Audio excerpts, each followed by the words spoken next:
अस्सलाम वालेकुम वरहमतुल्लाहि वबरकातुहू। तो आप सब सामाईन कैसे हैं? इंशाअल्लाह खैरियत और आफियत से होंगे। मैं भी अल्हम्दुलिल्लाह ठीक हूँ। आज आपके सामने मुस्लिम शरीफ की हदीस लेकर के आई हूँ कि अगर वजीफ़ा कोई छूट जाए तो उसे कैसे और कब पढ़ें।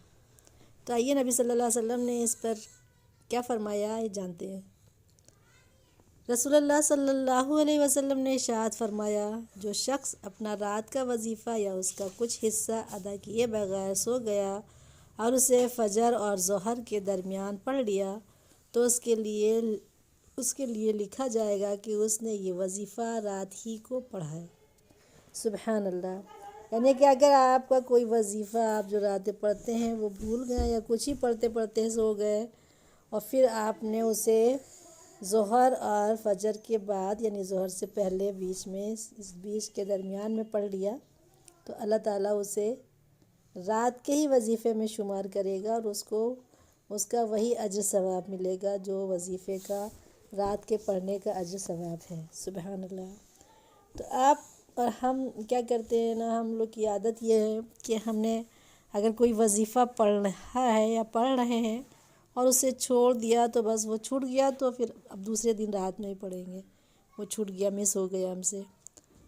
ये बात है, हमें पता भी नहीं कि अल्लाह के रसूल ने क्या फ़रमाया और उसे हम कब पूरा कर सकते हैं, दोबारा कैसे पढ़ सकते हैं उसको, और उसका भी सवाब हमें वो भी पूरा ही मिलेगा, उतना ही जितना हम पहले रात में पढ़ेंगे। तो आइए हम और आप ऐसी हदीसों को जानें, उससे पढ़ें, सुनें और दूसरों को भी बताएं कि देखें, जब पढ़ेंगे और सुनेंगे तभी पता लगेगा कि हमारे दीन में क्या क्या आसानियां हैं। आज के दौर में क्या है, दीन को आसान नहीं बल्कि मुश्किल कर रहे हैं लोग। छोटी छोटी चीज़ों को ले करके बहुत बड़े बड़े सवाल कर रहे हैं और बहुत बड़े बड़े फितने फैला रहे हैं। ऐसे नहीं, ऐसे होता है, नमाज में ऐसे नहीं, वैसा है, ऐसे कबूल नहीं होगी, वैसे कबूल नहीं होगी, अपने तरफ से ही सारे यानी कि अपने तरफ से फ़ैसले सुनाने लगते हैं।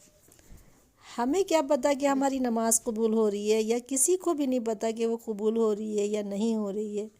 ये तो जिसके लिए हम पढ़ रहे हैं वो जानता है, वो उसको मालूम है कि हाँ वो हमने पढ़ी और मेरे अल्लाह ने कबूल करी कि नहीं करी, हमें ख़ुद भी नहीं पता।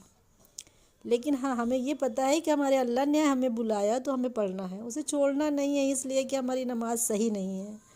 उसने बता दिया कि सही नहीं है तो अब नहीं पढ़ेंगे, इसने कह दिया। तो लोग क्या करते हैं ना, दुश्वार कर देते हैं। अगर थोड़ी सी उसमें गलतियां हैं तो उसको इस तरह से उसको बता देते हैं कि कबूल नहीं होगी, तो उसका दिल हट जाता है। ये ना कहें, बल्कि ये कहें कि नमाज आपकी बहुत अच्छी है, इसको और अच्छी करने की कोशिश करें। तो इसे ज़्यादा से ज़्यादा शेयर करें। अस्सलाम वालेकुम।